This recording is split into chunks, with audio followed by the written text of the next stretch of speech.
Sesaat lagi Anda akan menyaksikan Coffee Break. Dipersembahkan oleh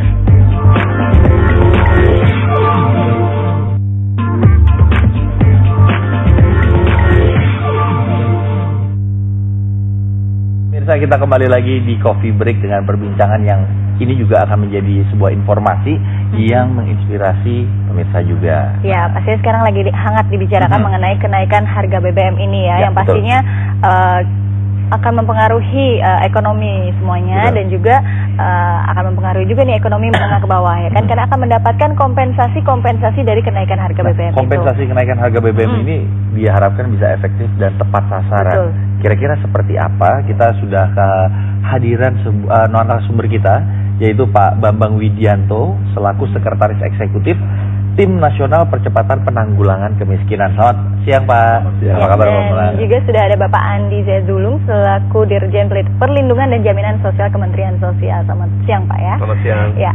Jadi Pak Bambang dulu mungkin kita akan tanya bagaimana nih Pak mengenai kompensasi dari kenaikan harga BBM ini akan disalurkan ke berapa program? Ya. Jadi yang pertama memang kenaikan harga BBM ini kan akan berakibat kepada kita semua. Ya. Tapi pemerintah sangat concern kepada mereka yang paling tidak mampu, yang paling bawah. Nah, dalam kaitan ini ada beberapa program. Yang pertama adalah kita meningkatkan program raskin, beras untuk orang miskin ini. Yang tadinya 12 kali per bulan kita jadikan 15 kali per tahun. Jadi ada 15 bulan per satu tahun. 15 bulan. Jadi nanti bulan Juni ini, bulan Juli dan bulan September itu 2 kali dibagikannya. Oh, ini atas dasar apa Pak? Kenapa sampai 2 kali? Karena beras ini merupakan konsumsi paling besar dari keluarga miskin. Jadi kalau harga beras ini naik atau terganggu penyalurannya, akan sangat mengakibatkan bertambahnya jumlah orang miskin. Ya mungkin seperti sekarang ini ya Pak ya, menjelang Ramadan, menjelang hari raya ini. Dan timingnya memang menjelang Ramadan, menjelang puasa nanti. Nah, yang kedua adalah program beasiswa. Jadi beasiswa ini nanti baik itu yang SD, SMP, SMA, madrasah, ibtidaiyah dan awiyah tadi, itu ditingkatkan dari yang sekitar hampir 2 kali lipat. Dari yang sekitar 8 juta menjadi sekitar 16,5 juta siswa yang diberikan bantuan siswa miskin ini. Jadi ini meningkat sangat besar sekali. Ya kan? Dan yang ketiga adalah yang kita sudah dengar semua adalah bantuan langsung sementara masyarakat. Nah, yang terakhir ini sifatnya sementara. Kalau yang tadi itu akan terus gitu. Jadi yang pemberian bantuan sosial miskin itu sifatnya terus jangka panjang. Nah, jadi tapi yang ribut ini sekarang kan yang bantuan langsung infrastruktur juga. Kemudian ada bantuan infrastruktur yang berkaitan dengan pembiayaan atau pembangunan infrastruktur sederhana di perdesaan. Padat karya. Ya, ini juga akan menciptakan lapangan kerja di sekitar 7.000 desa, dan itu biaya totalnya itu hampir sekitar 17 triliun. Jadi ini sangat besar sekali. Jadi justru yang ini yang besar, yang untuk sifatnya jangka panjang. Nah, bagaimana menyalurkannya agar tepat sasaran? Nah, tadi yang disalurkan langsung kepada masyarakat adalah yang beras miskin, bantuan siswa miskin, dan bantuan langsung sementara masyarakat. Agar tepat sasaran, ini akan diberikan menggunakan database yang sama yang kita sebut dengan basis data terpadu. Jadi orang yang terima raskin akan juga terima, keluarganya akan menerima beasiswa kalau dia punya anak usia sekolah. Kemudian yang untuk bantuan BLSM-nya, bantuan langsung sementara masyarakatnya juga menggunakan database yang sama. Ini yang 25% keluarga paling bawah, kita punya daftar namanya dan ada daftar alamatnya. Ini digunakan menggunakan kartu yang tersebut kartu perlindungan sosial. Kartu perlindungan sosial. Jadi kartu perlindungan sosial ini adalah kartu yang pertama kali bisa kita gunakan untuk beberapa program bantuan sosial. Jadi itu barangkali akan meningkatkan ketepatan daripada sasaran. Nah, itu kan tentunya juga mengatakan tepat sasaran itu tentunya ada juga syarat-syarat atau mungkin bagaimana sih siswa yang bisa mendapatkan beasiswa itu seperti apa Pak syaratnya? Jadi memang kalau yang siswa ini dia diambil dari keluarga yang 25% terbawah tadi. Jadi kan kita ada daftarnya keluarga rumah tangga yang 25% terbawah. Nah, anaknya yang dari keluarga 25% terbawah ini, mau anaknya 1, anaknya 2, anaknya 3 akan diberikan bantuan siswa miskin kalau dia berada pada usia sekolah ya. Nah, kalau Pak Andi sendiri gimana pendapatnya Pak Andi? Ya, saya tambahkan sedikit ya. Ini yang berbeda sebetulnya sekarang. Kalau dulu bantuan siswa miskin itu yang menentukan kepala sekolah, orang sekolah saja yang menentukan, kan guru gitu loh. Tapi kalau sekarang enggak, yang dapat kartu itu dia datang ke sekolah. Anak saya ada sekolah di sini loh, namanya ini kelas sekian, harus dapat dia gitu loh. Jadi ada kontrol sekarang kan. Nah, ini yang arahnya kita bahwa ini kita yakin makin tepat sasaran gitu loh. Kemudian data ini kan kita pakai data Raskin. Ya. Raskin ini menggunakan data PPLS 2011 itu sejak Juli tahun lalu ya. Sejak Juli tahun lalu gitu loh. Tapi rasanya kok nggak ada ribut-ribut gitu loh. Kenapa begitu dinyatakan bahwa yang dapat Raskin juga dapat duit, kok tiba-tiba jadi geger gitu loh. Jadi kalau bilang kita terima, kalau ada yang menyatakan bahwa memang ada yang tidak tepat sasaran, betul gitu loh. Tetapi kalau bilang besar itu saya kira tidak. Dari perhitungan saya kira Pak Bambang sudah pernah melakukan, TNP2K sudah pernah lakukan, nggak lebih dari 6% ya. Jadi tidak lebih dari 6% kok yang meleset gitu loh. Tapi kan yang ramai dibicarakan yang itu, yang 94% betul. Nggak dibicarakan. Di Indonesia kecenderungannya seperti itu. Yang negatif yang sebuah akan hal yang dibicarakan. besar yang baik tidak diperhatikan, tapi yang kecil itu justru. Tapi anyway itu tetap kita perhatikan. Ya. Kita ada jalan keluarnya, ada mekanismenya, nanti dijelaskan Pak Bambang. Nanti kita lanjut lagi ya Pak ya ngobrol-ngobrolnya ya. Nah, Perbincangan yang sangat menarik soal bantuan di BBM yang tepat sasaran. Seperti apa lagi nanti perbincangannya, jangan kemana-mana, tetap bersama kami hanya di Coffee Break.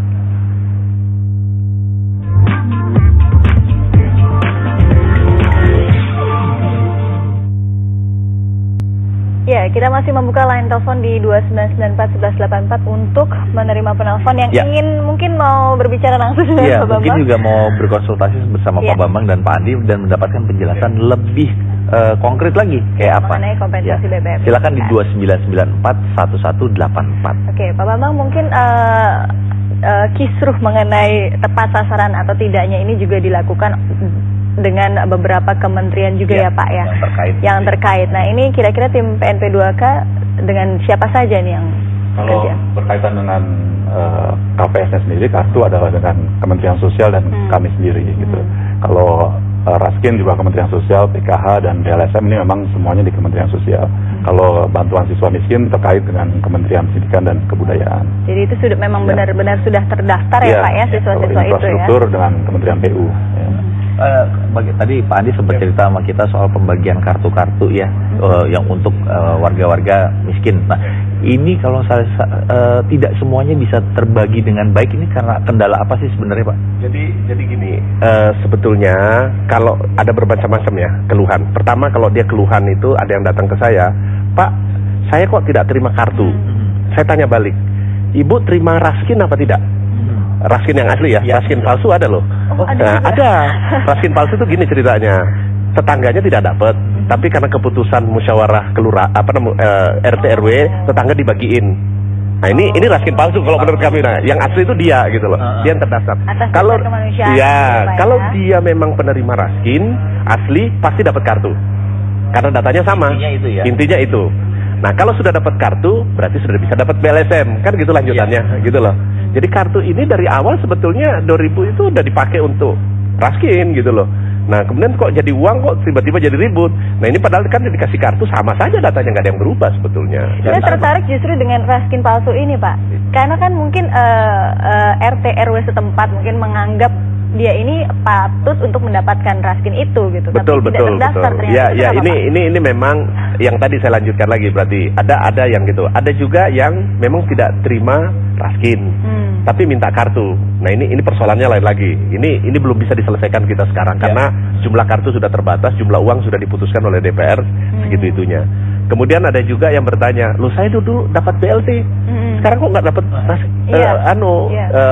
BLSM gitu loh. Ini nggak ada hubungannya memang gitu loh. Dan datanya kan sudah yang BLT dulu itu datanya 2005 gitu loh. Jadi pakai dari 2011. Jadi pasti ada perubahan. Makanya tadi saya bilang, jangankan dikritik dari masyarakat, dari kontrol kami membagi kartu saja, kami tahu bahwa ada yang meleset. Artinya, karena sekarang 10 juta kartu yang sudah dibagikan dari 15,5 juta, itu ada yang meleset, ada yang kembali, retur pasti itu ada 6.500 gitu loh.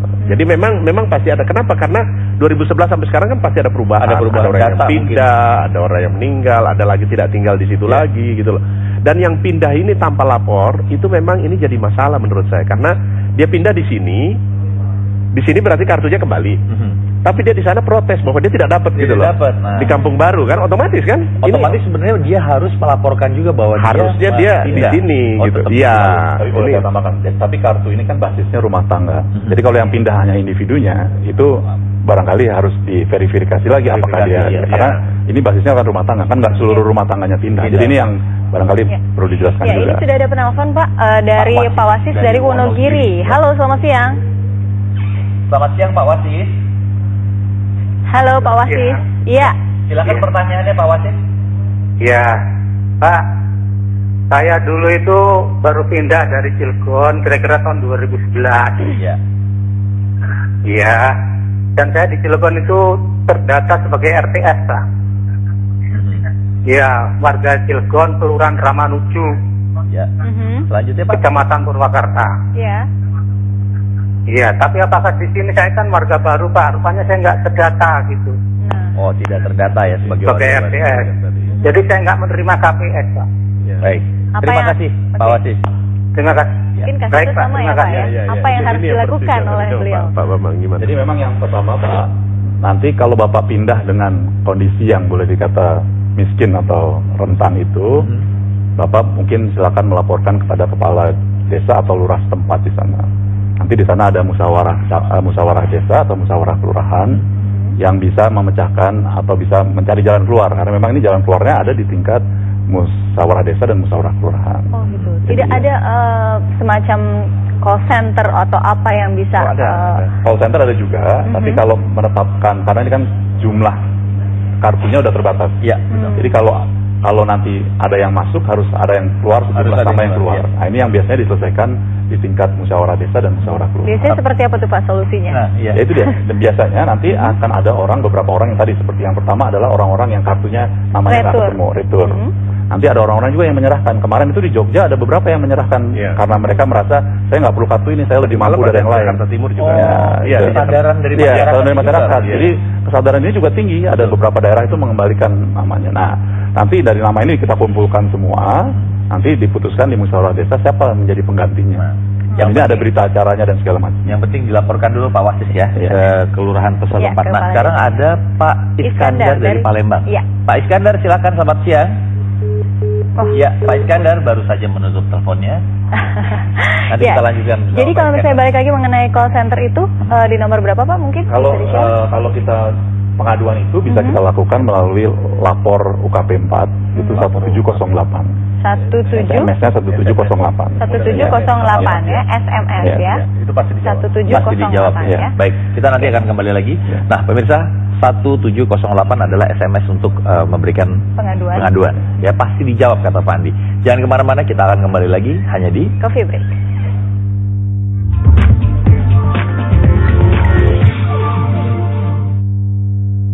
Ya, pemirsa, sayang sekali tadi kita tidak bisa berbincang bersama Pak Iskandar, tapi pertanyaan Pak Iskandar sudah kita catat ya. Jadi beliau ini adalah seorang ketua RT ya, di mana dia bingung dengan solusi yang harus dia lakukan karena ada beberapa warga yang justru berada lebih rendah, maksud saya lebih miskin daripada yang menerima kartu itu Pak. Nah, apa yang harus dia lakukan gitu solusinya? Jadi pertama, memang secara kasat mata barangkali satu keluarga kelihatannya rumahnya lebih rendah dari yang mendapatkan kartu. Tapi ini harus dicek kembali, karena kan bukan hanya jenis rumahnya atau bentuk rumahnya, tapi di dalamnya itu misalnya tanggungannya ada berapa, anaknya berapa, ya kan, pendidikannya berapa. Ya kan, terus kepemilikan aset tuh ada kepemilikan lemari es, ada kepemilikan handphone, itu semua kan dicatat. Tapi kalau memang faktanya benar-benar lebih miskin, seperti tidak kalau makan 2 kali sehari gitu Pak. Saya pikir kalau udah nggak makan barangkali agak kurang masuk akal ya, biasanya udah meninggal nanti orangnya. tapi saya pikir seperti tadi itu, membedakannya ini yang kadang-kadang memang di lapangan agak sulit, dan itu memang kalau nanti diputuskan oleh musyawarah desa atau musyawarah kelurahan, itu memang keputusannya memang bersifat kompromi antara mana yang tadi akan dikeluarkan dan mana yang akan dimasukkan. Tapi kalau untuk melihat secara kasat mata ini lebih miskin, ini nggak miskin, itu barangkali agak sedikit subjektif gitu. Nah ini yang barangkali kita juga minta kesadaran kepada kepala lurah, kepala itu untuk menyadarkan juga. Pak Bambang juga memang perlu menjelaskan itu cara mencari datanya itu seperti apa, karena ini yang paling banyak pertanyaan. Betul, dan lapornya harus ke siapa? Jadi cara meranking data itu. Jadi kan mencari data itu kan pertama yang dicatat adalah variabel yang ada melekat pada rumah tangga tersebut, yang kira-kira menunjukkan bahwa dia miskin atau tidak miskin kan gitu Pak. Nah ini variabelnya ada banyak dari tadi, seperti karakteristik rumah tangganya sendiri, jumlah anaknya, pendidikannya berapa, pendidikannya sampai di mana gitu Pak. Jadi kalau pendidikannya SD sampai pendidikan SMA, barangkali yang pendidikan banyak yang pendidikan SD-nya lebih kita pentingkan walaupun bentuk rumahnya sama gitu, ya kan. Nanti kalau kita lihat yang satu punya kulkas, yang satu enggak, barangkali yang punya kulkas ada TV juga gitu ya. Ada TV juga, terus HP. Nah HP ini yang menarik apalagi di Jakarta, hampir semua yang rumah tangga miskin ini memang dari survei hampir memiliki HP semua jadi ini nggak menjadi pembeda gitu antara yang kalau di Jakarta. Di tempat lain macam-macam, lantai rumahnya, terus lantai atapnya dan segala macam. Nah itu semua dicatat Pak.